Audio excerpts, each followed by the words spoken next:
Hello friends, कैसा सब लोग। तो फ्रेंड्स, आज हमारा एक नया चैप्टर शुरू हो रहा है बिल्कुल, जो है आपके हेरिडिटी और एनवायरनमेंट, यानी कि आनुवंशिकता और वातावरण या पर्यावरण या कुछ भी आप लोग इसको कह लीजिए। इस चैप्टर के ऊपर हम लोग यहाँ पर बात करने वाले हैं, तो जल्दी से आप लोग आ जाइए। ठीक है, क्लास आपकी स्टार्ट हो गई है। ठीक, आरती, मीना, सलीमा, पूजा कुमारी, ममता कुमारी, अलका, नेहा चौधरी, मोहम्मद इकबाल, आनंद, प्रशांत, बाबूजन, सरस्वती कुमारी, रूपा कुमारी, चुन्नू, ताहिरा खातून, रीना कुमारी, दीपक मेहरा, राकेश कुमार, संजय महतो, सभी को good afternoon, good morning, good evening एक साथ में। ठीक है, चलिए, बड़ा महत्वपूर्ण चैप्टर आज आपका हेरिडिटी और एनवायरनमेंट, आनुवंशिकता और वातावरण। या मैं कहूँ कि हर एक टीचिंग एग्जाम वालों का बड़ा पसंदीदा चैप्टर रहता है हेरिडिटी और एनवायरनमेंट का। बहुत से एग्जाम में थोड़ा सिंपल सा पूछा जाता है और कुछ एग्जाम के अंदर थोड़ा डिटेल में पूछा जाता है, तो थोड़ा सा मैं डिटेल में लेकर चलूंगा इसमें आपको। ठीक है, ताकि आपको कोई दिक्कत ना आए अगर आप लोग किसी भी एग्जाम को यहाँ पर दे रहे हैं। आओ भाई, जल्दी से लाइव आ जाओ, जल्दी जल्दी लाइव आओ। ठीक है, कमेंट करो जल्दी। ठीक है भाई, गुड आफ्टरनून, गुड आफ्टरनून। देखो कमेंट की स्पीड देखो, लग रहा है मतलब नाम मैं पढ़ पाऊँ इतनी तेज स्पीड से। सभी को गुड आफ्टरनून, आप सभी लोगों को। ठीक है, चलो क्लास की शुरुआत यहाँ पर कर लेते हैं। हेरिडिटी और एनवायरनमेंट में सबसे पहले मैं आपको बताऊंगा हेरिडिटी के बारे में, आनुवंशिकता के बारे में हम लोग पहले बात करेंगे। फिर उसके बाद एनवायरनमेंट और दोनों का जो रिलेशन होता है, जिसकी वजह से व्यक्ति का जो व्यक्तित्व होता है या उसका जो विकास होता है, ये दोनों फैक्टर बड़े जिम्मेदार होते हैं। तो पहले हम लोग बात करते हैं हेरिडिटी यानी कि आनुवंशिकता के बारे में। देखिए, आप सभी को पता होगा कि आपकी डिबेट भी हुई थी, जो आपकी डिबेट हुई थी, बहस जिसको आप लोग कह सकते हो। ठीक है, हेरिडिटी और एनवायरनमेंट के रिगार्डिंग क्या हुई थी, ये यहाँ पर आपकी हुई थी, डिबेट यहाँ पर हुई थी, ये डिबेट यहाँ पर हुई थी दोनों के बीच में। इसमें कहा गया था कि जो बच्चों का जो विकास होता है, या लिख सकते हो व्यक्ति का जो विकास होता है, और विकास के साथ उसका व्यक्तित्व लिख सकते हो, या उसकी पर्सनैलिटी लिख सकते हो, या कभी कभी अधिगम भी पूछ लिया जाता है, यानी जो लर्निंग होता है। तो कौन से दो बड़े महत्वपूर्ण फैक्टर आपके जिम्मेदार होते हैं। तो देखिए, बहुत से लोग आपके गए थे इस डिबेट का जो पहले नाम मतलब लिया जाता था, हालांकि अभी इतने क्वेश्चन इस डिबेट के संदर्भ में इतने नहीं आते। अभी कुछ हाल फिलहाल के एग्जाम में आपको देखने को मिले थे। इस डिबेट का नाम था, जो रियल में नाम था, नेचर वर्सेज नर्चर की डिबेट। नेचर वर्सेज नर्चर की डिबेट, प्रकृति बनाम पोषण की डिबेट है। और जब आप लोग सभी ऑथेंटिक बुक्स की बात करते हैं, तो ज्यादातर में डिबेट आपको देखने को मिलती है प्रकृति यानी कि जो नेचर होता है, बनाम पोषण यानी कि जो आपका नर्चर होता है। और भाई, इसके अंदर अलग अलग मनोवैज्ञानिक थे। कुछ मनोवैज्ञानिक हेरिडिटी के पक्ष में थे, कि जो भी व्यक्ति का विकास होता है, बच्चे का विकास होता है, या उसका जो व्यक्तित्व होता है, वो चीजें सीखता है, उसमें सबसे महत्वपूर्ण रोल है आपके हेरिडिटी का। तो यहाँ पर जो नेचर है, नेचर है प्रकृति है, इसका मतलब होता है आपका हेरिडिटी। इसका क्या मतलब होता है, नेचर का मतलब होता है आपका हेरिडिटी। तो कुछ मनोवैज्ञानिक इसके पक्ष में यहाँ पर टूट गए, कुछ मनोवैज्ञानिक आपके नर्चर के पक्ष में डूब गए। ठीक है, जिनका फोकस ये रहता था कि बच्चे के विकास, व्यक्ति एक्सवाइजेड के अंदर सबसे ज्यादा इंपॉर्टेंट रोल होता है आपके नर्चर का, पोषण का, यानी कि आपके एनवायरमेंट का। तो नेचर का मतलब क्या है, हेरिडिटी, और नर्चर का मतलब क्या होता है, आपके एनवायरमेंट यानी कि पर्यावरण। तो दोनों के आपस में यहाँ पर विचार हुए, मतभेद हुए, अलग अलग मनोवैज्ञानिकों के। पता नहीं कितनी सारी डिबेट पहले से चलती आ रही है, कुछ का सोल्यूशन हो चुका है। जैसे आप लोग पढ़ते हो कंटिन्यूटी वर्सेस डिसकंटिन्यूटी डेवलपमेंट के बारे में पढ़ते हो। ठीक है, ऐसे आप लोग इसके बारे में यहाँ पर पढ़ते हो। ऐसी बहुत सारी डिबेट है। अगर मैं ऑथेंटिक बुक्स की बात करूँ तो 4 या 5, ज्यादातर ऑथेंटिक बुक्स के अंदर 4 या 5 महत्वपूर्ण डिबेट आपको यहाँ पर देखने को मिलती है। उसमें से ये वाली बड़ी महत्वपूर्ण है। बट फिर कुछ मनोवैज्ञानिक यहाँ पर ऐसे आए, ठीक है, काफी सारी संख्या उन सभी की थी। उन्होंने कहा भी देखो, ऐसी बात है, जो विकास, व्यक्ति का विकास होता है ना, वो खाली ना तो हेरिडिटी की वजह से होता है, ना खाली एनवायरमेंट की वजह से होता है। इन दोनों की परस्पर क्रियाओं का आपका परिणाम होता है। जैसे आप लोग विकास के बारे में पढ़ते हो, जो विकास होता है वो हेरिडिटी और एनवायरमेंट दोनों की परस्पर क्रियाओं का यहाँ पर परिणाम होता है। बकायदा स्टेटमेंट तो पूछ भी लिया जाता है टेट एग्जाम में। ठीक है, कि किसने कहा था, ये भैया के कहा था, वुडवर्थ ने इसके बारे में यहाँ पर कहा था। ठीक है, वुडवर्थ ने यहाँ पर इसके बारे में यहाँ पर कहा था कि दोनों की परस्पर क्रिया होगा, यानी कि गुणात्मक रूप से दोनों की जो परस्पर क्रिया होती है, दोनों की गुणात्मक रूप से परस्पर क्रिया होगा, परस्पर क्रियाओं का ये यहाँ पर आपस में क्या काम करते हैं, इंटरेक्शन करते हैं। इसका परिणाम देखो, गेट पर ऊपर मत लगिए तेजी को। इसका परिणाम यहाँ पर आप लोगों को देखने को मिलता है।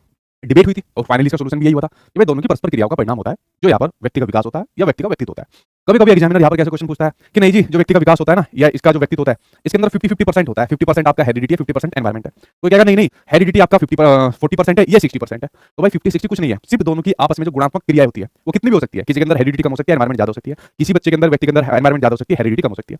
तो फाइनली इसका सोल्यूशन आपको मिल गया इस वाली डिबेट का, और इसका फाइनल सोल्यूशन यही है कि हमारे और आपका जो व्यक्तित्व होता है, जो विकास होता है, उसमें दोनों के ही परस्पर क्रियाओं का परिणाम होता है। अब इसी के ऊपर सारी की सारी हमारी क्लास यहाँ पर रुकी हुई है। सबसे पहले हम हेरिडिटी के बारे में पढ़ेंगे, फिर एनवायरमेंट के बारे में पढ़ोगे, और फिर आपको खुद यकीन हो जाएगा कि हाँ, वाकई में जो डिबेट का सोल्यूशन निकला है वो सही डिबेट का सोल्यूशन यहाँ पर निकाला गया है। तो इसी के संदर्भ में मुझे आज बताना आपको हेरिडिटी यानी कि आनुवंशिकता के बारे में यहाँ पर आपको बताना है। देखिए, अगर आप लोग देख रहे हो यहाँ पर आनुवंशिकता, आप लोग अगर देखोगे आनुवंशिकता के तौर पर सिंपल आप लोग पढ़ते हो कि जो यहाँ पर जीन्स पीढ़ी दर पीढ़ी यहाँ पर ट्रांसफर होते हैं, उसकी वजह से हमारी आनुवंशिकता या हमारी जो शारीरिक या मानसिक तौर पर संरचना यहाँ पर बनती है। तो अगर हेरिडिटी के अंदर आप लोग जीन्स पढ़ते हो, तो जीन्स के अलावा कई सारे आपके ऐसे बायोलॉजिकल फैक्टर होते हैं। इसके अलावा सॉरी, इसका पेन चेंज करिए, ये बहुत चुभ रहा है। ठीक है, तो हेरिडिटी के अंदर हमारे कई सारे जैविक कारक होते हैं, यानी कि हमारे बायोलॉजिकल फैक्टर होते हैं, बायोलॉजिकल फैक्टर होते हैं, जिनकी वजह से आनुवंशिकता का यहाँ पर निर्धारण होता है।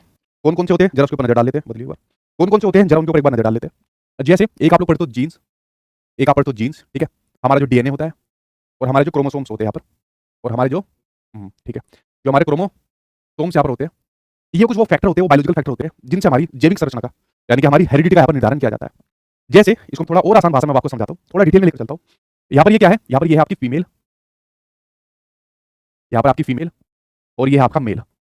ये क्या है, ये है यहाँ पर आपका मेल यहाँ पर है।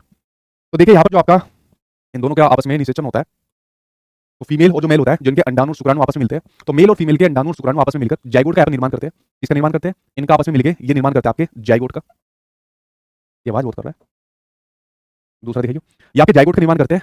इस जाइगोट के अंदर क्या होते हैं, इस जाइगोट के अंदर मतलब आप साइंटिफिक टर्म में जाइए, इसके अंदर न्यूक्लियस होते हैं और न्यूक्लियस के अंदर आपको देखने को मिलते हैं क्रोमोसोम्स। यहाँ पर देखने को मिलते हैं, क्या देखने को मिलते हैं, इसके अंदर आपको देखने को मिलते हैं क्रोमोसोम्स। यहाँ पर आपको देखने को मिलते हैं क्रोमोसोम्स, यहाँ पर आपको देखने को मिलते हैं।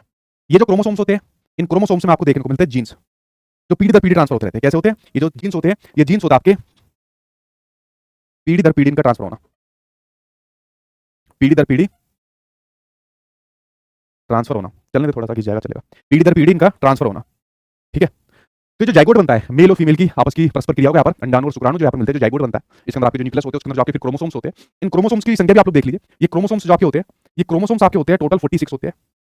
23 आपके होते हैं मेल के अंदर और 23 आपके होते हैं फीमेल के अंदर, तो टोटल 46 होते हैं।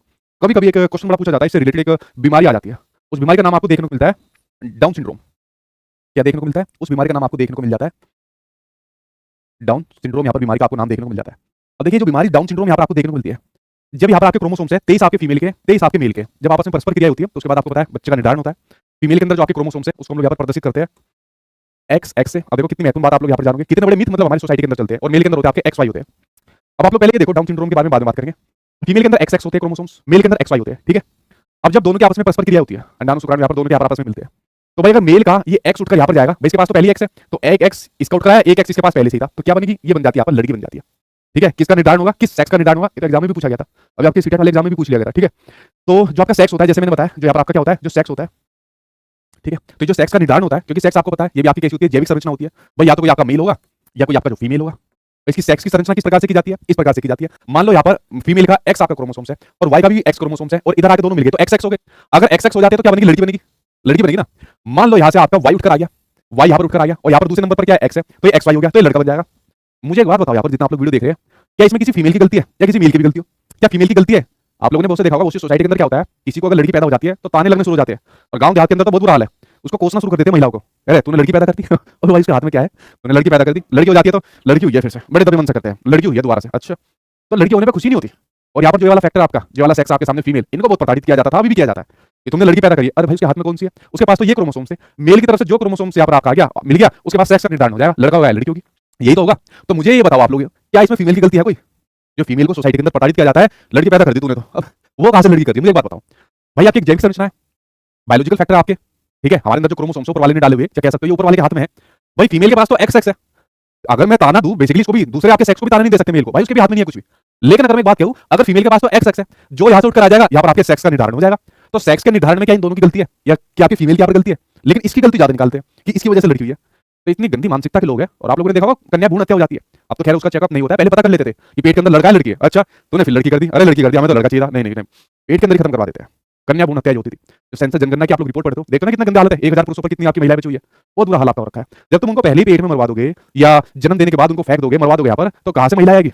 और इसमें गलती बता दो मुझे कि इसमें गलती है, आप में से एक भी बता दे गलती यहाँ पर कि नहीं नहीं महिलाओं की यहाँ पर गलती है, इनको लड़का देना चाहिए, इसकी भी गलती नहीं निकाल सकते आप मेल की।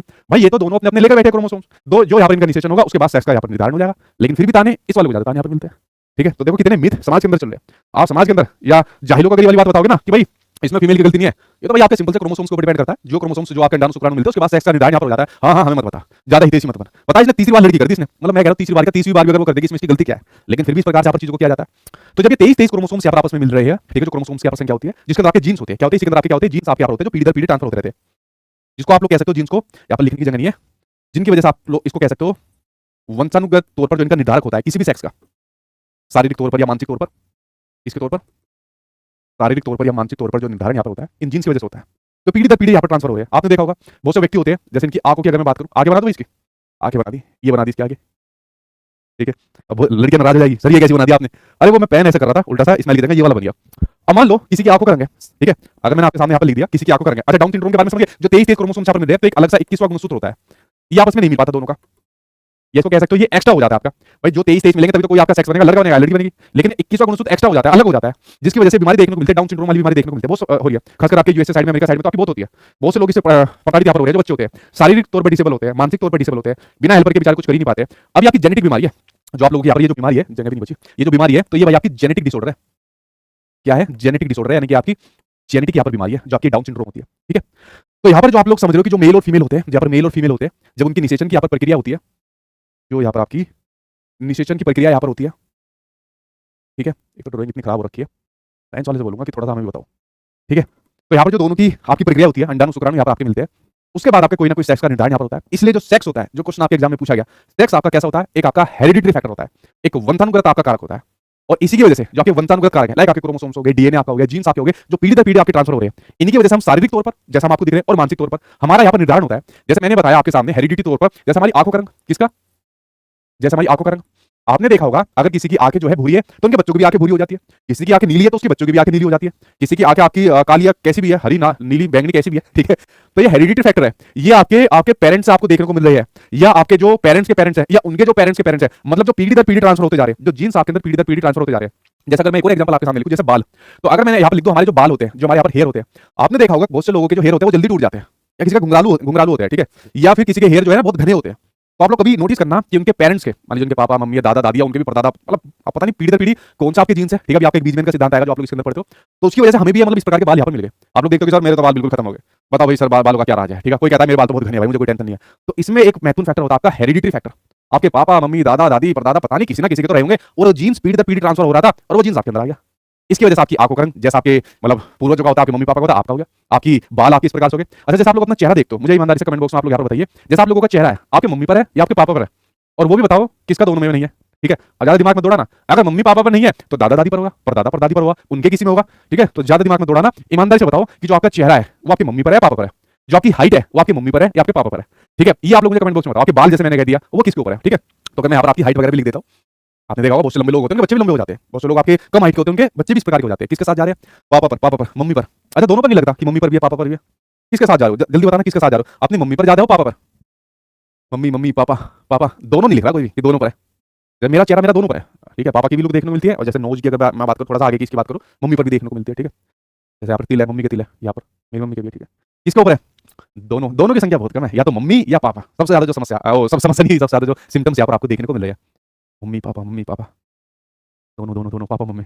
नहीं भाई, दोनों दोनों की संख्या बहुत कम है। सबसे ज्यादा जो आ रही है आप में से मम्मी पापा की आ रही है। देखो कमेंट देखो कितनी तेजी से चल रहे हैं, बताओ मैं इसमें से किसका कमेंट पढ़ लूंगा इतनी जल्दी। दिख रहे कमेंट कितनी तेजी से भाग रहे हैं, दोनों की वजह से। अच्छा, ये क्यों आए, मान लीजिए आपने कहा कि नहीं मेरी मम्मी के ऊपर है, नहीं मेरा तो पापा के ऊपर है, नहीं मेरा दोनों के ऊपर है, ये हेरिडिटी की वजह से है भाई। ये जीन्स पीढ़ी दर पीढ़ी ट्रांसफर हो रहे थे। ठीक है, हमारे मम्मी पापा से हमारे अंदर आए, हमारे से हमारे बच्चों के अंदर आएंगे, हमारे से उनके आगे बच्चों के ऊपर आएंगे।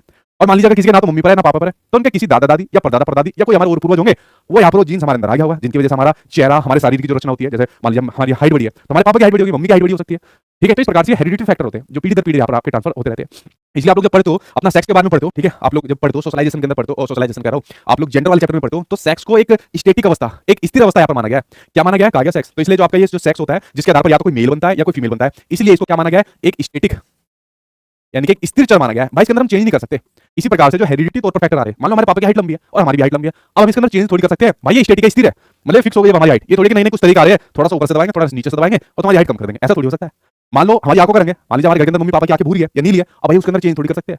कुछ लोग यहाँ पर प्लास्टिक सर्जरी का यूज कर लेते हो, खिलवाड़ कर लेते हैं, एनवायरमेंट ऐसा उसको मिलता है, लेकिन हेरिडिटी तौर पर नहीं कर सकते। मान लीजिए बाल है, किसी के बाल जल्दी उड़ जा रहे हैं, कैसा ही खा पी लो आप लोग, नहीं बात बनेगी, उड़ेंगे तो उड़ेंगे। और किसी के पास घने हैं तो कुछ भी मत करो, उसके तब भी यहाँ पर घने बाल यहाँ पर आपको देखने को मिल जाएंगे। ठीक है, आप लोगों ने बहुत से एक्टर भी देखे होंगे, जैसे आपने वो देखा है जिमी शेरगिल देखा है, एक मूवी आई तो मोहब्बतें वाली में, वो जिमी शेरगिल, वो भी भाई आपका कभी मतलब ऐसा बूढ़ा सा नहीं लगता कि कभी वो बूढ़ा हो गया, उसकी एज मतलब इस प्रकार से ज्यादा हो गई हो, वो कभी नहीं लगता ऐसा बूढ़ा। ऐसे और भी है मतलब, तो ये हेरिडिटी तौर पर उनको यहाँ पर मिला है। ऐसे और भी बहुत एक्टर्स होंगे आपके आसपास होंगे, जैसे मैं एक मेरे नोन में जानने वाले भाई जो उनकी एज है वो 52 53, मतलब इतनी एज हमारे पापा की है, और अगर वो हमारे साथ यहाँ पर खड़े हो जाएंगे, पता क्या करोगे, ये तो दोस्ती है, ये तो आपसे भी शायद छोटा ही लग रहा है, तो भाई वो कुछ करते ही नहीं, ना अपनी हेल्थ के ऊपर ध्यान देते हैं, ना कुछ इतना करते हैं, बस हेरिडिटी तौर पर उनको चीज मिली है। तो इसलिए आप लोग समझिए हेरिडिटी के बारे में समझिए, आनुवंशिकता के बारे में समझिए, जो पीढ़ी दर पीढ़ी यहाँ पर चीज आपको ट्रांसफर होती देखने मिले। अनिल कपूर आपने ले लिया, अनिल कपूर बूढ़ा होने का नाम नहीं ले रहे। अच्छा देखो अनिल कपूर के बाल जो है ना अभी भी पूरे के पूरे घने, जबकि मुझे लग रहा है शायद उसकी उनकी 65 साल की एज हो गई होगी। ठीक है, बिल्कुल अपरिवर्तनीय, बिल्कुल ठीक बात है। स्टैटिक बोल दो, स्थिर बोल दो, अपरिवर्तनीय बोल दो, बात एक ही है। ठीक है, अनिल कपूर आ गया भाई, अनिल कपूर एग्जांपल ले लिया मैंने।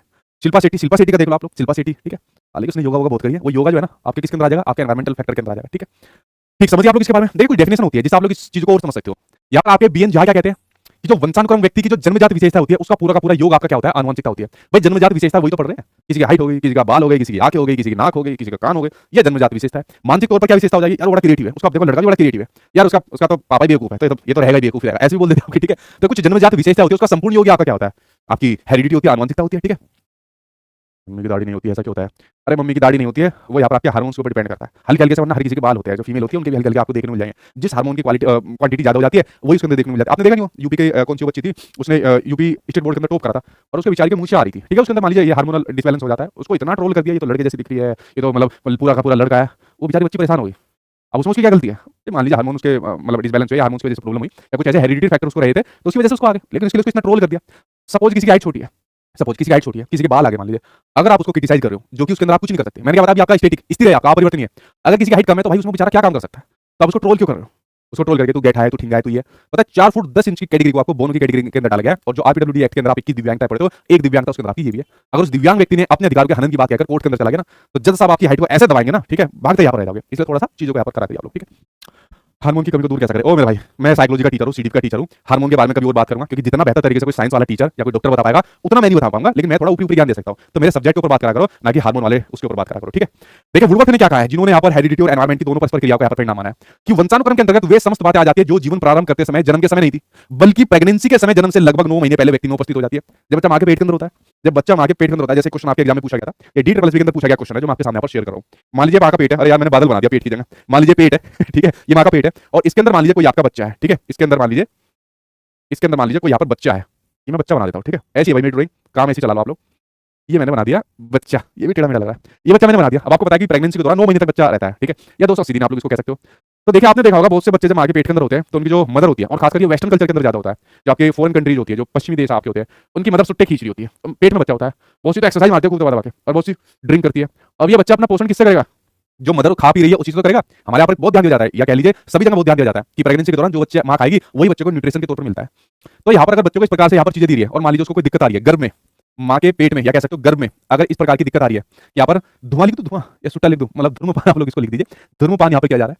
मान लीजिए सिगरेट का इस्तेमाल यहाँ पर किया जा रहा है, सिगरेट का इस्तेमाल यहाँ पर किया जा रहा है, ठीक है, धूम्रपान सिगरेट के अंदर आ गया, या ड्रिंक आप लोग इसको कह लीजिए, मदिरा कह लीजिए या ड्रिंक कह लीजिए, ड्रिंक यहाँ पर की जा रही है, मदिरा जारी हो जाएगा। अगर कोई मां प्रेगनेंसी के दौरान इन चीजों का सेवन करती है तो डेफिनेटली उसके बच्चों को कोई ना कोई समस्या यहाँ पर देखने को मिल जाएगी। और ये सारे के सारे कैसे फैक्टर है? ये हेरिडिटी फैक्टर है नहीं, ये एनवायरमेंटल फैक्टर होते हैं जिनकी वजह से बच्चों की समस्या यहाँ पर देखने को मिलती है। हमारे यहाँ भी कल्चर बढ़ रहा है, हमारे यहाँ पर भी ऐसी चीजें देखने को मिल जाती है। लेकिन वुडवर्थ ने कहा कि प्रेगनेंसी के समय जन्म से लगभग 9 महीने पहले व्यक्ति में उपस्थित थी वो सभी बातें जो हेरिडिटी तौर पर यहाँ पर होती है। जैसा आपने देखा होगा जब पेट के अंदर मान लीजिए अभिमन्यु था, ठीक है, महाभारत आपने देखी है, तो उसमें जो एक स्टोरी यहाँ पर आती है, ठीक, तो उसमें आती है कि अर्जुन अभिमन्यु की जो मदर थी उनको अपना चक्रव्यूह के बारे में बता रहे थे कि कैसे चक्रव्यूह में घुसा जाता है और कैसे निकला जाता है। अब अर्जुन जो है ना बचपन से बड़ा मतलब कह सकते हो बड़े क्यूरियस टाइप के बच्चे थे, बड़े जिज्ञासु प्रवृत्ति के बच्चे थे, वो हर चीज सीखना चाहते थे। जब वो गुरु द्रोणाचार्य के पास भी थे तो उन्होंने भी कहा था कि अर्जुन तुम्हें पास कुछ भी नहीं रहने देगा भाई, ठीक है, तो सब चीजों को सीखना अच्छा लगता था, मतलब जिज्ञासु प्रवृत्ति के थे। तो इसी वजह से उन्होंने चक्रव्यूह की रचना यहाँ पर सीख ली थी, कैसे घुसा जाएगा कैसे निकला जाएगा, उसी प्रकार का जो नेचर था अब अर्जुन तक किसमें आया? अभिमन्यु में, क्योंकि वो तो हेरिडिटी फैक्टर हो गया जो पीढ़ी दर पीढ़ी ट्रांसफर हो रहे हैं, तो वो अभिमन्यु ने भी पेट में भी सीख ली, ठीक है। लेकिन वहां पर कहा जाता है कि उनकी मदर को, अभिमन्यु की मदर को, जब अर्जुन ये बात सिखा रहे थे उनको उनको सुनाते सुनाते नींद आ गई, जो चक्रव्यूह में घुसने का तो रास्ता पता चल गया, बाहर निकलने का रास्ता पता नहीं चला। और इसी दौरान आपने देखा होगा सबसे जो निर्मम हत्या हुई पूरी महाभारत के अंदर वो इन्हीं के यहाँ पर देखने को मिली, सारों ने मिलकर उनको मारा था, जितने भी सारे आपके कौरव थे उन्होंने मिलकर मारा था। तो देखो जिज्ञासु प्रवृत्ति आपकी अर्जुन के अंदर बहुत ज्यादा थी और वही फैक्टर आपके किसके अंदर है? अभिमन्यु के अंदर है। सीखने की क्षमता उनके अंदर भी थी, कृष्ण जी के वो भी बहुत बड़े आपके मतलब कह सकते हो शिष्य यहाँ पर है, ठीक है। ऐसी बहुत सारी स्टोरीज है, आप लोग हर जगह पढ़ोगे, मैं तो महाभारत की बात कर रहा हूँ, आप किसी भी कल्चर में चले जाओ, किसी रिलीजन में चले जाओ, ऐसी स्टोरीज बहुत पढ़ोगे। तो भाई ये कैसा हुआ? ये हेरिडिटी तौर पर हुआ, जो जीन्स पीढ़ी दर पीढ़ी ट्रांसफर हुए। तो इनके कहने का मतलब है कि प्रेगनेंसी के समय भी ये पहले से मौजूद थी, ये जो बात यहाँ पर मौजूद थी, इस वाली बात को आपको वुडवर्थ कह रहे हैं। पीटरसन क्या बोल रहे हैं? एक व्यक्ति अपने माता पिता द्वारा पूर्वजों के वंश से जो कुछ भी अर्जित करता है उसे वंशानुक्रम कहते हैं, जो बात मैंने पूरी स्टोरी भी आपको बताई। डगलस और होलेंड क्या कहते हैं? एक व्यक्ति के वंशानुक्रम में वे समस्त आपकी शारीरिक बनावटें, जैसे शरीर की बनावट, हमारी हाइट हो गई, हमारी नाक हो गई, कान हो गया, बाल हो गया, हमारी आंख हो गई हमारी, ठीक है, और शारीरिक विशेषताएं, कार्य क्षमता जो हमारे अंदर यहाँ पर क्षमता होती है, जैसे क्षमता अभिमन्यु के अंदर थी, ठीक है, कि वो जिज्ञासु प्रवृत्ति के थे, क्योंकि उनके फादर भी ऐसे थे, ये उपस्थित रहती है जिन्हें भी अपने माता पिता व अन्य पूर्वजों से प्राप्त करता है, ठीक है। अगर माता पिता नहीं है तो अन्य पूर्वजों से प्राप्त करेगा। अर्थात रूथ आपके बेनेडिक्ट ने यहाँ पर क्या कहा कि माता पिता से संतान को जो ट्रांसफर होते हैं, स्थानांतरित होने वाले गुण हैं, उनको ट्रांसफर वंशानुक्रम कहते हैं, हेरिडिटी कहते हैं, जो बात मैंने यहाँ पर आपके सामने शेयर करी। एक जरा क्वेश्चन आपके सामने लेता हूं, आंसर बताना इसका, उसके बाद मैं आगे बढ़ूंगा। इस वाले क्वेश्चन का देखना क्या क्वेश्चन का आंसर निकलेगा, जल्दी से इसका आंसर बताओ। क्वेश्चन कहता है आपके सामने कि शारीरिक लक्षण, कैसे शारीरिक लक्षण है जो फिजिकल ट्रेट्स होते हैं, ठीक है, जो हमारे शरीर की विशेषता होती है, जैसे हमारी आंखों का रंग, जैसे हमारी हाइट यानी कि ऊंचाई, या हमारे बालों का रंग, ये तीनों एग्जांपल तो मैंने लिए हुए थे। क्या ये पर्यावरणीय कारकों द्वारा सुनिश्चित होते हैं? जी नहीं। क्या ये वंशानुगत होते हैं? क्या आपके वंशागत होते हैं? जी हाँ, यहाँ के क्या होते हैं? वंशानुगत होते हैं, जो पीढ़ी दर पीढ़ी यहाँ पर आपके ट्रांसफर होते रहते हैं। तो आंसर क्या आ जाएगा? आंसर यहाँ पर आपका सेकंड ठीक हो जाएगा। तो ये आपके मैंने बताते ये कैसे फैक्टर आपके सामने होते हैं, ये फैक्टर आपके वंशानुगत होते हैं, और मैंने एग्जांपल भी ये तीन लिए सटीक लिए बिल्कुल आपके, ठीक है। तो आपके कैसे फैक्टर होते हैं? वंशानुगत आपके सामने फैक्टर देखने को मिलते हैं। समझ गए इनके बारे में? अब मैं आगे बढ़ता हूं, या तो कोई दिक्कत हुई तो बताइए, फिर मैं आगे बढ़ता हूं, कुछ आपके वंशानुक्रम के नियमों के ऊपर बात कर लेते हैं, जो आपके हेरिडिटी के आपके सिद्धांत होते हैं, ठीक है। कोई सवाल जल्दी से आप पूछे, फिर मैं आगे बढ़ूंगा। कोई सवाल आपका हो गया? हो गया, B B B B B हो गया, हो गया। या तो कोई दिक्कत आई हो आप लोग पूछिए जल्दी से, बीबी के अलावा। ठीक है भाई, हो गया। बीबी कितना कितना करोगे? देखिए हमारे अभी तक कमेंट की कितनी रेशियो आ रही है, जो रियल कमेंट आ रहा है, पीछे चल रहा है कम से कम, है सेम है। अच्छा, इसकी ड्यूरेशन देखिए, एप्लीकेशन वालों को भेजो, एक सेकंड। बताओ भाई, यहाँ तक कोई दिक्कत आई हो? No no no no, no problem, no. D D क्यों बना रहे हो? क्या है डी में भाई तुम्हारा? तुम्हारा डी तोड़ दूंगा अगर डी गलत निकल गया। वंशानुगत और पर्यावरण के बीच अंत्य क्रिया का परिणाम होता है, इसलिए तो तुम्हारे पर गुस्सा आता है। अरे गधो, ये रटा मत करो क्वेश्चन को कि रट लिया कि भाई वंशानुगत और पर्यावरण जाए एक साथ दिख जाए और टूट पड़ो दोनों के ऊपर।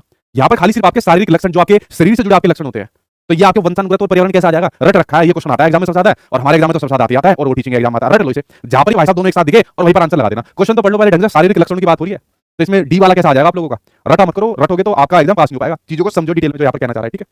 रटना नहीं है बिल्कुल भी, वरना अगली बार बहुत पड़ेगी बुरी बुरी बातें। चलो आगे, कोई दिक्कत नहीं। No no no, no doubt, no doubt, no no no no no, no problem, ठीक है। अरे मेरी क्लास से संबंध पूछा करो, ये बाकी टीचर और अपना जो है कोर्स के बारे में आप लोग टीम से पूछा करो। अब हम पढ़ते हैं वंशानुक्रम के कुछ सिद्धांतों के बारे में यहाँ पर पढ़ लेते हैं। देखिए, पहला आपका लो ऑफ रिसेम्बलेंस, यानी कि समानता का नियम। समानता का नियम आपके सामने कहता है कि चाहे आपके सामने मेल हो, चाहे आपके सामने फीमेल हो, तो यहाँ पर जिनके बच्चे आपको देखने को मिलेंगे, जो यहाँ पर इनके बच्चे आपको देखने को मिलेंगे, वो समान गुणों के आपको देखने को मिलेंगे। मान लीजिए अगर किसी के मम्मी पापा धार्मिक प्रवृत्ति के हैं, तो बच्चा भी धार्मिक प्रवृत्ति का देखने को मिलेगा। अगर किसी के बच्चे पेरेंट्स आपके मतलब खूब पढ़े लिखे, उनका आई लेवल अच्छा है, तो बच्चे भी आपको उसी प्रकार से देखने को मिलेंगे, यानी कि जैसे मम्मी पापा उसी प्रकार के आपके बच्चे देखने को मिलेंगे। तो ये कहता है हेरिडिटी का समानता का नियम, यानी कि समान आपको देखने को मिलेंगे। दूसरा नियम कहता है विभिन्नता का, कि थोड़ा बहुत चेंज आ सकता है, थोड़े बहुत विभिन्न आ सकते हैं। मान लीजिए मम्मी पापा आपके धार्मिक प्रवृत्ति के हैं, तो कुछ बच्चे धार्मिक प्रवृत्ति के हो भी सकते हैं और कुछ आपके नहीं भी हो सकते, तो विभिन्नताएं भी देखने को मिल जाती है। ये बात आप लोग समझिए कि जरूरी नहीं है वो समान ही रहेंगे, कुछ विभिन्नताएं देखने को मिल सकती है कि जो मम्मी पापा जिस प्रवृत्ति के, चाहे आपके शारीरिक तौर पर मानसिक तौर पर, जरूरी नहीं है बच्चा भी ऐसा आपको देखने को मिलेगा। मान लीजिए किसी का पापा लंबी हाइट का है, बच्चा उसका कम हाइट का होगा, तो ये आपका विभिन्न है, ठीक है, विभिन्नता को दर्शा रहा है यहाँ पर आपका। अगला आपका बीज कोष की निरंतरता का नियम, जो आपके बीज मैन ने यहाँ पर दिया था, जो किसने दिया था? ये आपके बीज मैन ने दिया था, जो बात कहते हैं कि आपके जो जीन्स होते हैं, ठीक है, ये खत्म ही नहीं होते, ये हमेशा पीढ़ी दर पीढ़ी ट्रांसफर चलते रहते हैं, चलते रहते हैं, चलते रहते हैं, जब तक मतलब आपकी कह सकते हैं दुनिया का अंत नहीं आएगा, ये जीन्स ऐसे ट्रांसफर होते रहते हैं। इसलिए आप लोग देखते हो कि जो आपकी हेरिडिटी होती है उसको रिलेट करा जाता है, हेरिडिटी को रिलेट करा जाता है आपके किससे? आपको रिलेट करा जाता है मैच्योरेशन से, परिपक्वता से इसको रिलेट किया जाता है। किससे?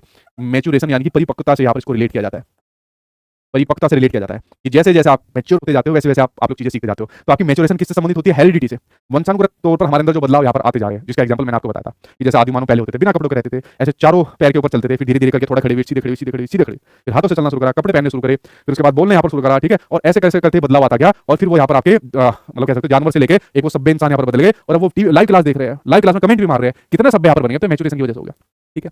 अगला ग्रेगर मेंडल का नियम, जिनको ग्रेगर मेंडल की अगर मैं बात करूं, जिनको आनुवंशिकता का जनक माना जाता है, जिनको आनुवंशिकता का जनक माना जाता है, ये आप लोगों ने ईवीएस एनसीईआरटी के बारे में, इनके बारे में पढ़ा होगा, जो सीटेट के अंदर आप लोग यहाँ पर पढ़ते हो, ईवीएस एनसीईआरटी के अंदर, ठीक है। तो यहाँ पर ग्रेगर मेंडल को आनुवंशिकता का जनक कहा जाता है, हेरिडिटी का फादर अगर पूछ ले, क्योंकि देखिए आनुवंशिकता के ऊपर बहुत से शोध करे थे भाई, बहुत से मनोवैज्ञानिक ने शोध करे थे, लेकिन जो सबसे ज्यादा जो फेमस हुआ, सबसे ज्यादा जो प्रचलित हुआ, वो हुआ आपके ग्रेगर मेंडल का। इसलिए ग्रेगर मेंडल को आनुवंशिकता का जनक माना जाता है। अरे मैंने जन्म लिख दिया, जनक माना जाता है, जनक क्या माना जाता है? जनक यहाँ पर माना जाता है, जनक यहाँ पर माना जाता है, पापा माना जाता है कि हेरिडिटी को सबसे ज्यादा किसने यहाँ पर फेमस करा, किसने ज्यादातर इसके बारे में शोध सही करे, तो ग्रेगर मेंडल का आता है। अच्छा, अगली क्लास में मैं आपको ग्रेगर मेंडल के इस नियम के बारे में बताऊंगा, क्योंकि यहाँ से आप लोग कई सारे कंसेप्ट पढ़ते हो, लाइक आपके फेनोटाइप आप लोग पढ़ते हो, जीनोटाइप आप लोग यहाँ पर पढ़ते हो, इस वाले सिद्धांत के बारे में मैं आपको थोड़ा अगली क्लास के अंदर जरूर बताऊंगा, ठीक है। अगला है प्रत्यागमन का नियम प्रत्यागमन का नियम कह रहा हूँ, नियम ये कहता है, लो आपका रिग्रेशन ये कहता है कि जहां पर जो बच्चे होते हैं वो विपरीत गुणों के पैदा होते हैं। कैसे होते हैं? विपरीत गुणों के पैदा होते हैं, विपरीत गुणों का उत्पन्न होना। जैसे मान लो किसी के पापा टीचर है, खूब मतलब पढ़े लिखे हैं, दिमागी तौर पर भी बहुत बढ़िया है, शारीरिक तौर पर भी ठीक ठाक अपने, और उनका लड़का जो बदमाश हो गया, ठीक है, शुरू से बदमाश निकल गया, तो आपका क्या है? आपका विपरीत गुणों का उत्पन्न हो गया। अरे यार ऐसा तो नहीं था। मान लो भाई आपने देखा होगा किसी के पापा खूब हट्टे खट्टे हैं, पहलवान टाइप से, और उनका जो बच्चा बिल्कुल सीख जैसा निकल गया, तो क्या कहेंगे? अरे यार कहा पापा, कहा दी गई सीख से जैसे। तो विपरीत गुण हो गए, शारीरिक तौर पर मैंने बात करी, कुछ मानसिक तौर पर भी मैंने आपके सामने बात कर दी। जैसा आपने देखा होगा सामाजिक तौर पर भी हम इसको ले सकते हैं। आपने देखा होगा कुछ जो लोग होते हैं उनको सामाजिक तौर पर वो बहुत लोगों से मिलते जुलते हैं, सामाजिक दायरा उनका बड़ा है, गांव देहात के अंदर हर पंचायत के अंदर उनको बुलाते हैं, उनकी राय लेते हैं, सलाह लेते हैं, रिश्तेदारी के अंदर उनकी राय सलाह लेते हैं, ठीक है। लेकिन किसी किसी के बच्चे ऐसे होते हैं जो घर से बाहर ही नहीं निकलते, तो कहते हैं यार तुझे तो यार हर कोई जानता है, समाज में इतनी बढ़िया तेरी नाम है, पहचान है, हर जगह तुझे पूछते हैं, तेरी औलाद तो घर से बाहर ही नहीं निकलती। तो विपरीत गुण हो गए। तो विपरीत गुणों का भी पैदा होना ये भी आपके हेरिडिटी के आपके फैक्टर को यहाँ पर दर्शाता है। ये आपके हेरिडिटी के यानी कि वंशानुक्रम के कुछ नियम यानी कि सिद्धांत मैंने यहाँ पर आपके सामने शेयर करे। एक क्वेश्चन और लेता हूं आपके सामने, इसका आंसर देना, इसका तो आंसर दे दोगे, बहुत बढ़िया तरीके से आंसर दोगे। क्वेश्चन मैंने आपके सामने लिया यहाँ पर कि आनुवांशिक विन्यास यानी कि जो जेनेटिक डिस्पोजिशन यहाँ पर होता है, कहा है जेनेटिक डिस्पोजिशन या कॉन्फ़िगरेशन आप लोग इसको कह लीजिए, इसके पूर्व निर्धारित रूप से प्रकट होने की प्रक्रिया क्या कहलाती है? क्या एडेप्टेशन अनुकूलन है, क्या अधिगम यानी कि लर्निंग है, सोशलाइजेशन सामाजिकरण है, परिपक्वता यानी कि मैच्योरेशन? बताओ जल्दी से आंसर बताओ, क्या आंसर होगा? सर जी हम शकल कैसे बनते हैं? आ रहा हूँ खुशबू कुमारी, हम शकल के ऊपर आ रहा हूँ, ठीक है, जल्दी आ रहा हूँ, हम शकल के ऊपर, ठीक है, जुड़वाओं के ऊपर आ रहा हूँ। इसका आंसर तो पहले जल्दी से, मेरा भाई ऐसा है, अरे बहुत मिलेंगे आपके, ठीक है, हाँ, D D D D D के साथ जा रहे हैं सभी लोग, बिल्कुल ठीक है। अभी तो मैंने बताई जेनेटिक डिस्पोजिशन की वजह से जो देखने को मिलती है, जिसका संबंध आपके हेरिडिटी से होता है, वो आपकी मैच्योरेशन यानी कि परिपक्वता होती है। तो बड़ा सिंपल सा क्वेश्चन था, ठीक है। चलो अगले को बात करते हैं। अच्छा देखो एक और क्वेश्चन लेते हैं, फिर मैं आगे बढ़ूंगा। इस बार का और दो आंसर, बड़ा सिंपल सा क्वेश्चन है, इसका आंसर और दो। निम्नलिखित में से कौन सा व्यक्तिगत कारक है यानी कि आपका पर्सनल फैक्टर दिया, कौन सा पर्सनल फैक्टर है जो अधिगम यानी कि लर्निंग को प्रभावित करता है? क्या स्कूल का एनवायरमेंट है, क्या हेरिडिटी यानी कि आनुवंशिकता है, क्या कल्चरल यानी कि सांस्कृतिक संदर्भ है, या टीचर की पैडागोजी है? बताओ सही आंसर क्या होगा? इसका भी ठीक आप लोग यहाँ पर बता दो, बताना जरा सही आंसर बताओ क्या होगा इसका। अभी तो पहले वाले का ही दे रहे हैं आंसर, मुझे ऐसा लग रहा है 30 सेकंड से शायद ज्यादा का हो टाइम पीरियड। हाँ देखो अभी पहले का ही आंसर दे रहे हैं, इसका फोर्थ आंसर होने सारा पहले वाले, इससे पहले वाले का था, अभी भी फोर्थ दे रहे हैं, तो इसका मतलब पीछे पीछे जा रहे हैं। टाइम गिनिए एक बार, इन एप्लीकेशन वालों को बोल दिया ना कि कमेंट थोड़ा सा आ रहा है, टाइम गिन के देखिए एक बार। अब आने शुरू हुआ, नहीं अभी भी नहीं आए, अभी भी उसी का दे रहे हैं सेकंड वाले का। इसका बताओ जल्दी से क्या है भाई, आपके कौन सा पर्सनल फैक्टर है जो आपकी लर्निंग को प्रभावित करते हैं, पर्सनल फैक्टर, पर्सनल। ठीक है पर्सनल बताना, ध्यान से सही आंसर देना, पर्सनल की बात कर रहा हूँ। पर्सनल फैक्टर यानी हेरिडिटरी फैक्टर, आनुवंशिक कारक आपसे पूछे।